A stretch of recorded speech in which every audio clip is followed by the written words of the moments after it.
Hello everyone, welcome to our channel Tech for Info.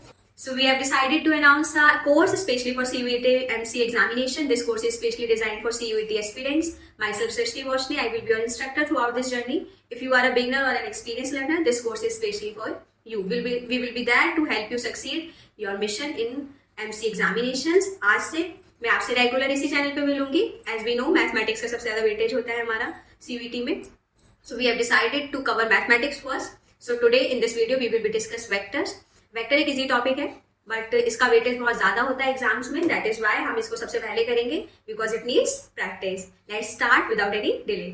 As we know we are going to discuss about vectors in this video, so let's start without any delay. So the points which we are going to cover in this video are some of these points. And the syllabus of CUET is here. As we are looking in the this syllabus, this is a limited syllabus, but to make you understand, to give you a deep knowledge, we are going to discuss about all these topics. So before discussing about the vector, let me discuss what is scalar quantity and what is vector quantity. Scalar quantity is something which is having only magnitude. So क्या होता है हमारा scalar quantity में? सब सिर्फ magnitude होता है. Magnitude is like something, some value, having some value. जैसे कि अगर हम देख रहे हैं कि कार का लेंथ क्या है 4.5 मीटर, तो 4.5 metre is a magnitude. Here 1 kg is a magnitude. 12.76 second is a magnitude. 36.8 degree Celsius is a magnitude. Means all these examples is having something, some value, some magnitude. So that is why these quantities are considered as scalar quantity. ये सिर्फ examples हैं आपको समझाने के लिए कि scalar quantity क्या होता है, वेक्टर क्वांटिटी क्या होता है. These examples are not so important for MC के लिए. इतना ज्यादा इंपॉर्टेंट एग्जाम्पल्स नहीं है. ये सारा वेक्टर्स के जो एग्जाम्पल्स हैं वो सारे फिजिक्स में एप्लीकेशन है उसकी, बट हम तो यहाँ क्या डिस्कस कर रहे हैं, मैथ्स डिस्कस कर रहे हैं, मैथ्स का है. सो स्केलर क्वांटिटी क्या है? एक फिजिकल क्वांटिटी है which is having only a magnitude. ये सब एग्जाम्पल्स हैं हमारे स्केलर क्वांटिटी पे. वेक्टर क्वांटिटी अब हम डिस्कस कर रहे हैं किसके बारे में? Vector quantity. स्केलर क्वांटिटी पता चल गया कि जिसके पास कुछ वैल्यू होती है, कोई मैग्नीट्यूड होता है. वेक्टर क्वांटिटी क्या होता है? Vector quantity something which is having magnitude plus direction. Magnitude plus direction. Direction like अगर हम एग्जाम्पल ले लें कि मुझे जाना है, कहाँ जाएं, यूपी से दिल्ली जाना है मुझे. ओके, तो मैं क्या बोलूँगी कि मुझे इतना चलना है, मुझे 30 किलोमीटर चलना है in the direction of west. तो अब क्या कर रहे हैं? वेस्ट एक डायरेक्शन भी दे रहे हैं यहाँ पे, 30 एक मैग्नीट्यूड भी दे रहे हैं हम यहाँ पे. तो हम यहाँ पे दोनों चीज दे रहे हैं. तो ये क्या हो गया? हमारा एक वेक्टर क्वांटिटी हो गया. जैसे यहाँ पे मैंने कुछ एग्जांपल्स भी यहाँ पे मेंशन किए हुए हैं. 3600 किलोमीटर इन वेस्ट, तो 36 kilometre is a magnitude and west is a direction. Then this is a magnitude and east is a direction. So here some of the examples. Let's first read our definition. A vector is a physical quantity that has both a magnitude and a direction. So ये important चीज है कि vector में क्या होता है. Vector में दो चीजें होती हैं. क्या क्या होता है? मैग्नीट्यूड होता है और एक डायरेक्शन होती है. वो हम आगे डिस्कस करेंगे, मैग्नीट्यूड, डायरेक्शन सबके बारे में डिटेल में. अभी ये समझो कि वेक्टर में दो चीज होती है, मैग्नीट्यूड होता है और डायरेक्शन होती है. ये कुछ एग्जाम्पल्स हैं, ये बहुत ज्यादा इंपॉर्टेंट नहीं है, बस आपको समझाने के लिए मेंशन किए हुए हैं मैंने. सो यहाँ पे मैंने रिप्रेजेंटेशन दी हुई है वेक्टर की. वेक्टर का रिप्रेजेंटेशन क्या बता रहा है यहाँ पे कि वेक्टर है एक ए से लेके बी एक वेक्टर है. मींस ए बी एक क्या है? वेक्टर है जिसके पास क्या है? एक मैग्नीट्यूड है और एक डायरेक्शन है. यहाँ पे जो थीटा है वो हमें डायरेक्शन बता रहा है और ए से लेके बी तक उसने कितनी डायरेक्शन कवर की है, ये डायरेक्शन है ये उसने कितनी कवर की है, ये हमें बता रहा है कि उसने जो डायरेक्शन कवर की है उसकी वैल्यू जो होगी वो मैग्नीट्यूड होगा. ओके, तो अगर हमें ए बी को वेक्टर बताना है कि मुझे कैसे पता चलेगा कि ए बी एक वेक्टर है, ये मुझे ऐसे पता चलेगा अगर मैं ए बी के ऊपर एक एरो लगा दूं, then the A B is considered as a vector quantity. Next, there are also some representation of a single capital letter with an arrow above it. Arrow जो है वो हमें बता रहा है डायरेक्शन. ए जो है वो एक मैग्नीट्यूड है. ये जो हमारा एरो दिख रहा है आपको, ये arrow is considered as a direction and through this arrow we can say that this is a vector quantity. So ये कुछ एग्जांपल्स हैं, आप देखिए. नेक्स्ट हमारे वेक्टर में क्या टॉपिक आता है? Types of vectors. तो वेक्टर्स में बहुत सारे टॉपिक्स होते हैं, बहुत सारे वेक्टर्स हैं बहुत तरीके के. जैसे अगर हम देखें तो नल वेक्टर होता है, यूनिट वेक्टर होता है, कोप्लेनर वेक्टर होता है, पैरेलल वेक्टर होता है, कोलिनियर वेक्टर, यूनिट वेक्टर, बहुत सारे वेक्टर्स होते हैं।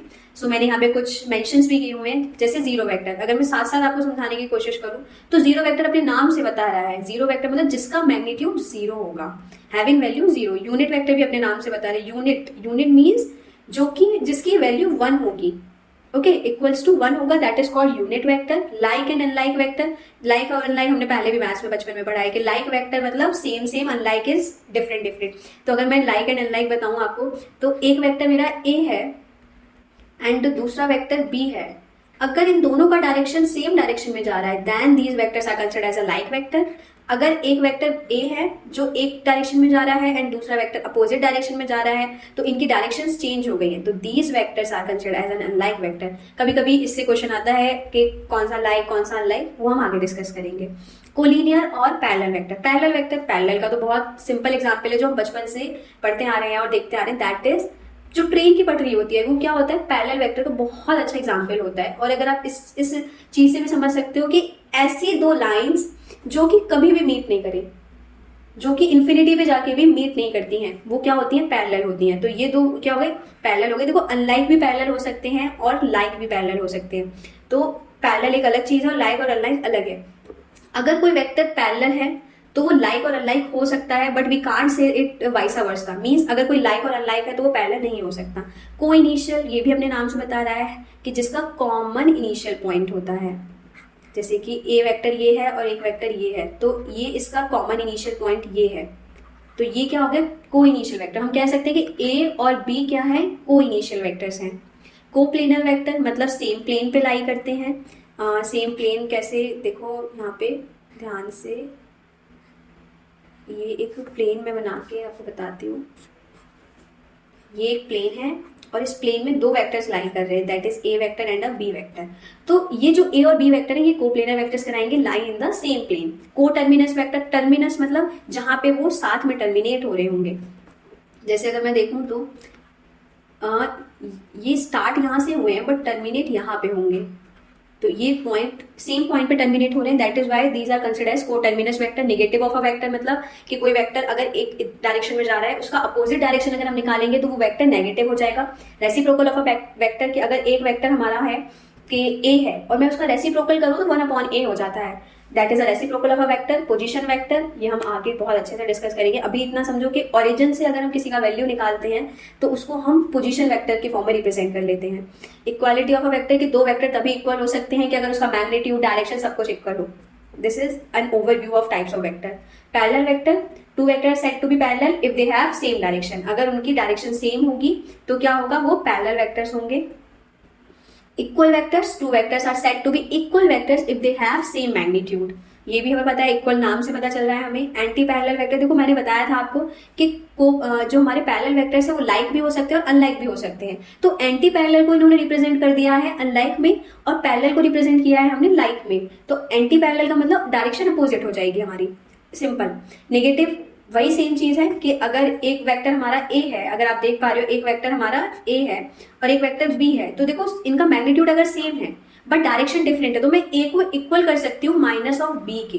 तो this is, we can say that कि ए का जो रिप्रेजेंटेशन है माइनस बी है, तो माइनस बी क्या हो गया, नेगेटिव रिप्रेजेंटेशन ऑफ ए हो गया। आई होप आपको समझ आ रहा है। कोलिनियर एंड पैरेलल हमने डिस्कस कर लिए हैं एंड को इनिशियल भी हमने डिस्कस किया। को इनिशियल देखो जिसका सेम इनिशियल पॉइंट दिया हुआ है इन्होंने, जहां से स्टार्ट हो रहे हैं। एंड टर्मिनस मतलब जहां पे वेक्टर सेम पॉइंट पे टर्मिनेट हो रहे हैं। को प्लेनर वेक्टर, सेम प्लेन में अगर वेक्टर लाई कर रहे हैं। ये जो स्क्वायर आप, ये रेक्टेंगल जो आपको दिख रहा है, ये क्या है, एक प्लेन है और ये सारे जो आपको दिख रहे हैं वेक्टर्स, ये एक प्लेन में लाई कर रहे हैं।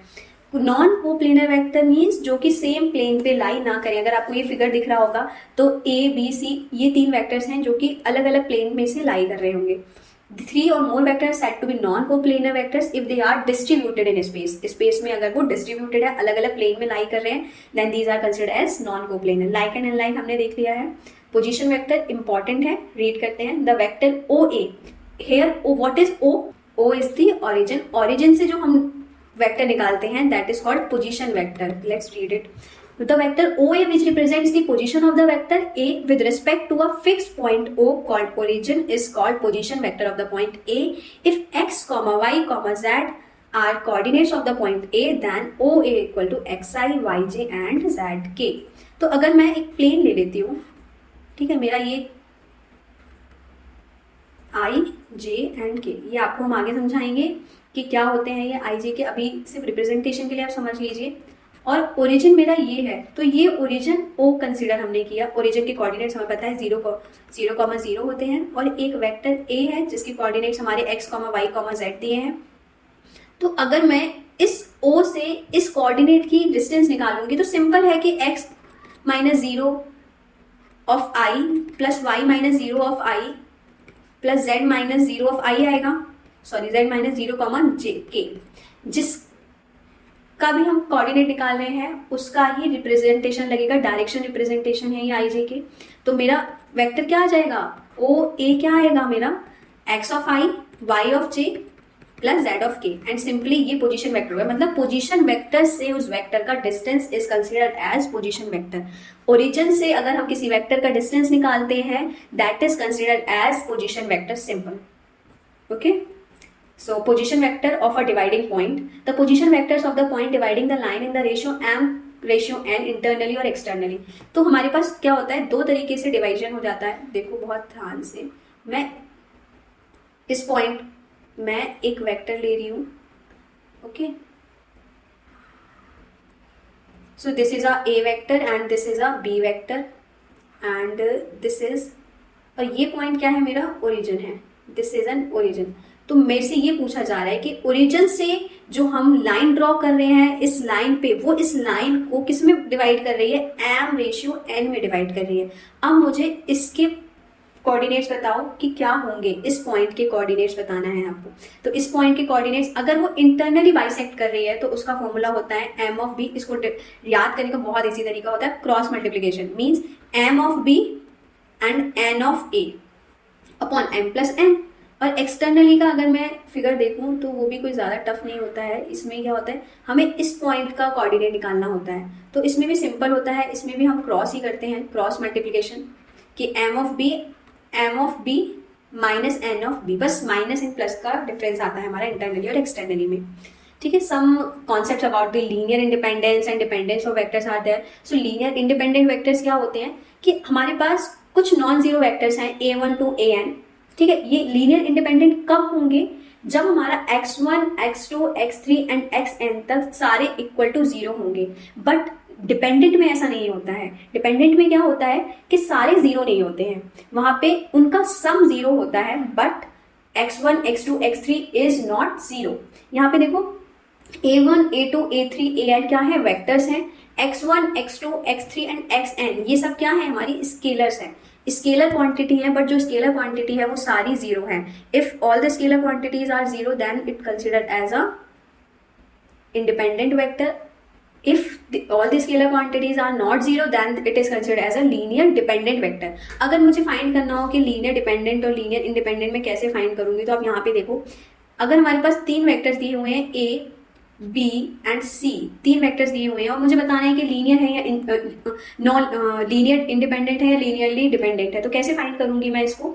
हम ऐसे फाइंड कर सकते हैं इसको कि अगर हम इसका डिटर्मिनेंट फाइंड कर ले, determinant means a1, a2 and a3, b1, b2 and b3 and c1, c2 and c3। अगर इसका डिटर्मिनेंट 0 आ जाता है तो वो क्या होंगे, लीनियरली डिपेंडेंट वेक्टर्स होंगे। अगर इसका डिटर्मिनेंट 0 नहीं आता है then it is considered as a linearly independent vectors. Now we are going to discuss about the unit vectors. Unit vector क्या होता है, देखो अगर मैं एक चीज़ आपको बताऊं कि वेक्टर, पहले मैं पूछूं वेक्टर क्या होता है, तो आप सिंपली ये चीज़ बोल सकते हो कि वेक्टर कुछ नहीं होता। वेक्टर में तो 2 चीज़ें होती हैं, सिंपली मैग्नीट्यूड होता है और डायरेक्शन होता है, बस वेक्टर हो गया हमारा। अब मैं आपसे बोलूँ डायरेक्शन क्या होता है, डायरेक्शन कैसे निकालोगे। अगर आपको डायरेक्शन फाइंड करने के लिए बोल दिया, सिंपली इस फॉर्मूले को मॉडिफाई कर लो। अगर मैं यहाँ से डायरेक्शन निकालना चाहूँ तो वेक्टर डिवाइडेड बाय मैग्नीट्यूड, समझ रहे हो क्या होगा। वेक्टर क्या होता है, हमें पता है vector is a combination of magnitude and direction. अब मैं बोलूँ डायरेक्शन फाइंड करो, तो डायरेक्शन क्या करेंगे, हम इस फॉर्मूले को मॉडिफाई कर लेंगे, वेक्टर अपॉन मैग्नीट्यूड। तो यहाँ वेक्टर ए वेक्टर है, तो मेरा अगर मेरे से कोई पूछे डायरेक्शन फाइंड करो, डायरेक्शन फाइंड करो, तो कैसे आएगा, vector of a, okay, and magnitude of a, simple, direction आ गया। और यही मेरा क्या होता है, यूनिट वेक्टर होता है। और इस यूनिट वेक्टर ये कब कहलाएगा, डायरेक्शन जब इक्वल्स टू 1 होती है, then in that case it is called as unit vector. A unit vector is a vector that has a magnitude of exactly 1 and drawn in the direction of given vector. I hope आपको समझ आया होगा. If the direction, the vector of A and the divided by magnitude of A equals to 1, then it is called as unit vector. Next, a given vector can be expressed as a product of its magnitude and a unit vector. तो क्या बोल रही है कि vector क्या किससे हमारा represent होता है कि मैग्नीट्यूड एंड उसका unit vector.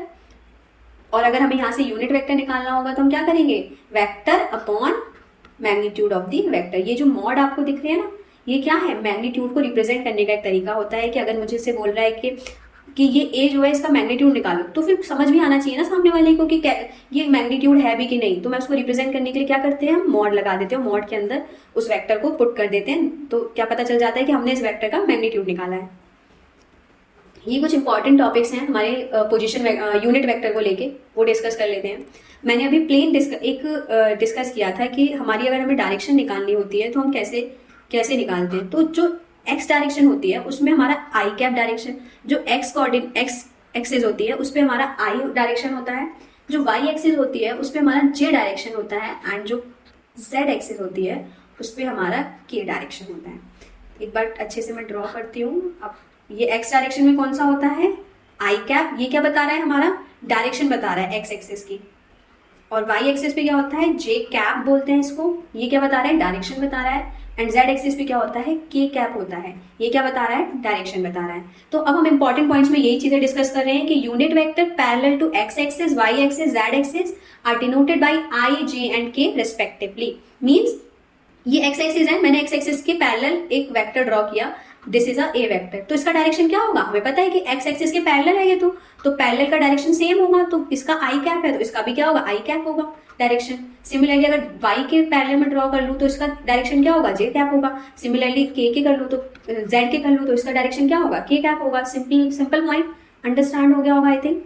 To unit vectors may not be equal unless they have the same direction. दो वेक्टर्स कभी भी इक्वल नहीं होंगे जब तक उनका डायरेक्शन इक्वल नहीं होगा. क्यों, अगर मैं डायरेक्शन डिफरेंट कर देती हूँ तो उससे क्या होगा हमारा, कि डायरेक्शन डिफरेंट करने की वजह से हमारी डायरेक्शन नेगेटिव हो जाएगी, तो वो इक्वल नहीं होंगे.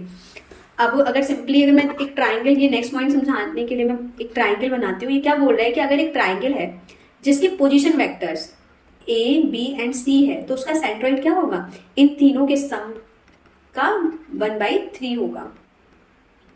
ओके, सिंपल पॉइंट है. सिमिलरली अगर 4 हो गए, मतलब टेट्राहेड्रॉन हो गया, तो उसका सेंट्रोइड क्या होगा, उन चारों के सम का 4 होगा. यहाँ पे 3 है, ये मिसप्रिंट है, 4 होगा यहाँ पे.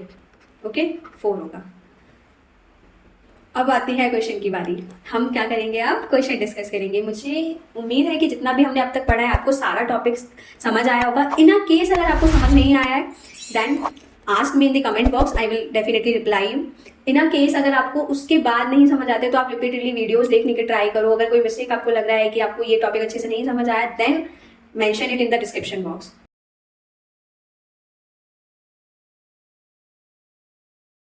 SBNO-MC एक बहुत इंपॉर्टेंट एंट्रेंस एग्जाम है, तो आपके लिए हम और आप जैसे सभी बच्चों के लिए हमने MCA CUET रिलेटेड कुछ टेस्ट सीरीज लॉन्च की है. उस टेस्ट सीरीज में हम आपको बहुत सारे क्वेश्चंस प्रोवाइड करेंगे. ऑलमोस्ट 50+ टेस्ट पेपर्स हम आपको प्रोवाइड करेंगे, जिसमें आप 2000+ क्वेश्चंस कवर कर पाएंगे. उससे आपको क्या होगा कि आपको डिफिकल्टी लेवल पर पता चल जाएगा कि CUET का डिफिकल्टी लेवल क्या होता है, कैसे क्वेश्चंस आते हैं, क्या क्या आता है उसमें. और आपको एक प्रॉपर डायरेक्शन मिलेगी, 1-to-1 मेंटोरशिप भी मिलेगी, जिससे आपको कोई भी डाउट आ रहा है सॉल्यूशन में या क्वेश्चन में, तो आप वो भी डाउट को सॉल्व कर सकते हैं. हम आपसे डायरेक्ट कांटेक्ट करेंगे, जिससे आपको एक सही डायरेक्शन मिल जाएगी कि आपको किस डायरेक्शन में जाके प्रिपरेशन करना है. आपको फुल लेंथ टेस्ट सीरीज मिलेगी ऑन संडे. डेली बेसिस पे हमने आपको कोई टारगेट सेट किए हुए हैं, कुछ उन टारगेट्स को कंप्लीट करेंगे आप, और उससे रिलेटेड डेली शीट्स हम आपको प्रोवाइड करेंगे. उसके सॉल्यूशन आपको टेलीग्राम ग्रुप में जरूर डालने हैं, ताकि हमें पता चलता रहे कि आप हमारे साथ जुड़े हुए हैं और आप अच्छे से प्रिपरेशन कर रहे हैं. उसके साथ साथ हम आपको लॉजिकल एबिलिटी के क्वेश्चन पेपर्स भी प्रोवाइड करेंगे, आपको कंप्यूटर रिलेटेड क्वेश्चन पेपर्स भी प्रोवाइड करेंगे, जिससे सेपरेट टॉपिक्स भी आपके कवर होते जाएं और अच्छे से क्लियर होते जाएं. 2000 प्लस क्वेश्चंस हम आपके ओवरऑल कंप्लीट कराएंगे, 2000 प्लस होंगे, उससे कम नहीं होगा टेस्ट सीरीज में, प्लस 400 प्लस क्वेश्चंस आपका मैथमेटिक्स में होगा। और आप सबके लिए हमने एक कोर्स लॉन्च किया हुआ है, इस कोर्स को हमने बहुत ज़्यादा मिनिमल प्राइस पे रखा हुआ है ताकि आप जैसे और कोई भी बच्चा जो फाइनेंशियली स्ट्रांग नहीं भी है वो भी इस कोर्स को परचेज कर सके। और वो प्राइस बहुत ही कम है जो कि है 249 में आप ये सब कुछ ले सकते हैं। Daily challenges, daily sheets, test series और वीडियोस भी हम आपको प्रोवाइड करेंगे। तो देर मत कीजिए, जल्दी से रजिस्ट्रेशन कीजिए। रजिस्ट्रेशन लिंक हमारी डिस्क्रिप्शन बॉक्स में हमने डाल दी है। Just go and register. Thank you.